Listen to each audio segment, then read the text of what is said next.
Les résultats enregistrés successivement pour 3 campagnes depuis 2008 confirment que la filière du café cacao au Togo, reléguée au tableau sombre du désespoir depuis les années 90, renaît à petits coups de ses cendres.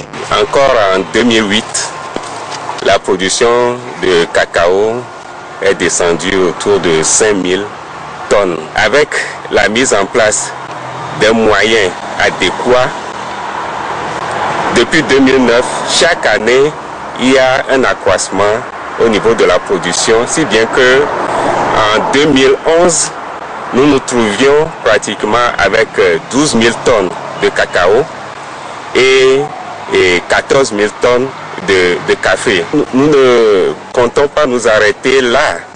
Il faut donc continuer à motiver les producteurs et mobiliser les moyens. Et c'est ce que l'État a entrepris, avoir seulement l'attention accordée à la filière par le Programme national d'investissement agricole et de sécurité alimentaire PNIASA. Pour les prochaines campagnes, 3 milliards de francs CFA y seront injectés pour appuyer 40 000 producteurs afin de porter la production à plus de 15 000 tonnes.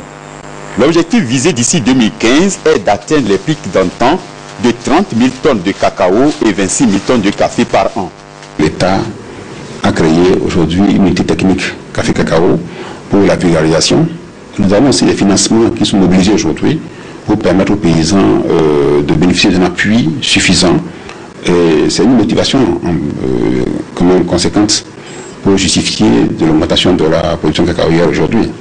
D'autre part, nous avons encore d'autres signaux qui sont envoyés sur le terrain, c'est-à-dire la contribution des bailleurs de fonds, la Banque mondiale, entre autres aussi, le FIDA, qui apporte actuellement un appui non négligeable à la filière.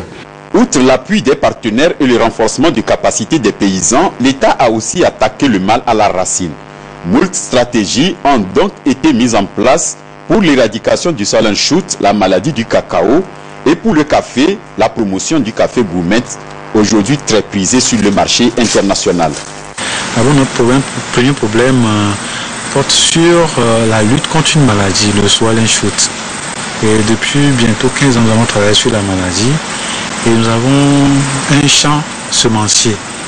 Et ce champ semencier produit des hybrides qui ne sont pas attaqués par la maladie. Et ce sont ces hybrides, les cabots de ces hybrides que nous livrons aux planteurs. Là, vous avez les jeunes plants que nous avons ici. Nous avons au total 6 hybrides ici. Et ce sont ces 6 hybrides que nous distribuons aux planteurs. Nous avons une attribution sur le café aussi. La production de café de bonne qualité que nous appelons café gourmet. Nous multiplions les petits plants. C'est donc tout le monde de la cacao culture et café culture qui est mobilisé pour propulser la filière en difficulté. Produire en quantité, oui, mais aussi et surtout en qualité. L'expertise dont dispose aujourd'hui le paysan togolais lui permet de privilégier aujourd'hui la qualité.